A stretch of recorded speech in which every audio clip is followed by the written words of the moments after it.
Whichever candidate wins in November, it'll be a steep climb to win over the hearts of Americans. The latest Fox News poll shows both candidates have higher unfavorable ratings than favorable ratings. Just 47% of likely voters have a favorable opinion of Clinton. As we know, she struggled to win key Democratic voting blocs with the same numbers that President Obama saw. So what does that mean for Clinton heading into the final stretch? Thomas Schaller is a professor of American politics at the University of Maryland in Baltimore County, and he joins us now. Thank you so much for joining us, sir. Great to be here. Okay, so if she does win, we've been spending the better half of an hour talking and listening about if Donald Trump wins. So let's switch gears. If Hillary Clinton wins the election, how does she govern? How does that look like if she has such high unfavorability ratings? You know, it's funny, lawyers have what they call a theory of the case for, a trial. And my theory of the case for this election, because it's very fascinating, right? We had the two candidates with the highest negatives, Elizabeth, both win their primaries. For one party, parties are rational actors. They should never should a party elect the least liked candidate in their field of choices, and yet both parties did. And I think part of that is going back to understanding how Bush and Obama won. Our rising polarization really began in the late 80s and certainly in the 90s in the first Clinton administration. And Bush ran as what? A uniter, not a divider. He had a national catastrophe, a security-level catastrophe. The country was no more united after 8 years than they were before. Obama rides election on the waves of the biggest economic crisis since the Great Depression, and the country's no more united at the end of 8 years. So I think the country's kind of done with this.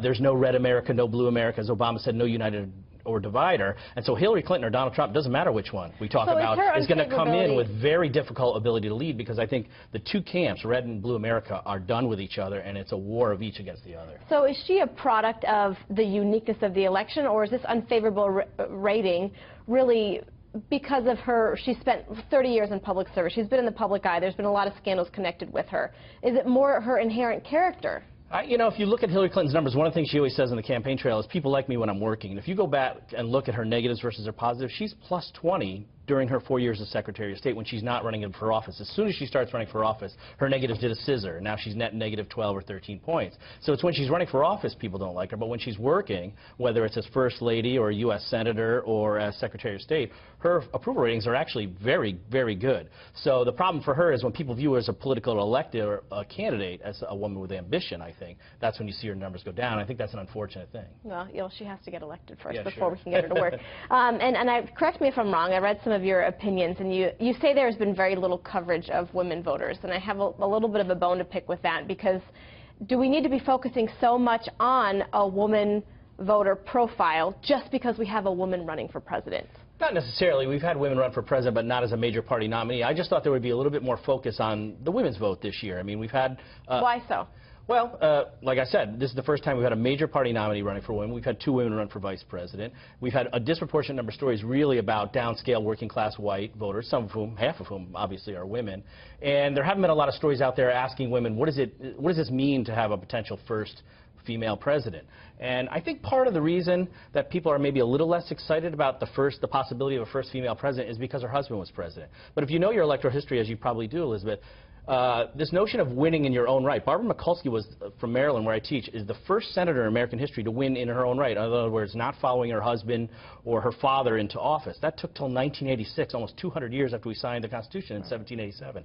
So Hillary Clinton is sort of coming in the way that the pioneering governors, the pioneering congresswomen, the pioneering senators came in on the heels of their husbands dying and retiring. And that's kind of unfortunate. Unlike black Americans who got to see Barack Obama not become president because he stumbled into office because he was vice president. He won in his own right, became the first black president. It would have been cleaner, I think, if Sarah Palin or somebody had won outright. But this is history, as we've seen it in the past. And unfortunately, a woman sometimes needs to have the husband pave the trail for her. Okay.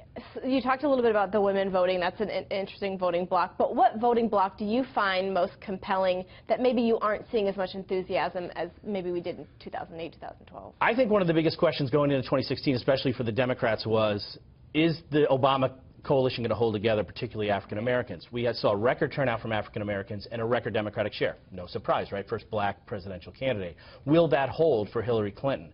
I think that's an open question. And will it hold beyond Hillary Clinton? I think this would have been true no matter who the Democrats had nominated. So I'll be looking for that. Will Latinos be there? They supported her over Obama 8 years ago by about a 2-to-1 ratio. So can Hillary Clinton keep together this coalition of Latino black voters, the youth vote, which we've seen some sort of hemorrhaging a little bit there with Democrats? Is that Obama Obama coalition, and she clearly, Elizabeth, ran as an heir to the Obama era, not to her husband's era. Right. And I think she did that strategically because the Democratic Party has moved significantly left in 20 years.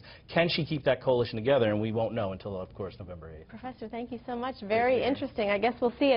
It's about getting people out to the polls. We can talk about enthusiasm. We can talk about rallies. It's whether or not they show up on November 8th. Of course. You know, and I think you have to remember, Bill Clinton was considered the first black president, Right. according to Toni Morrison. We'll see if Hillary Clinton is viewed as the first black woman president. So We'll see. Professor, thank you so much. Interesting. Cheers.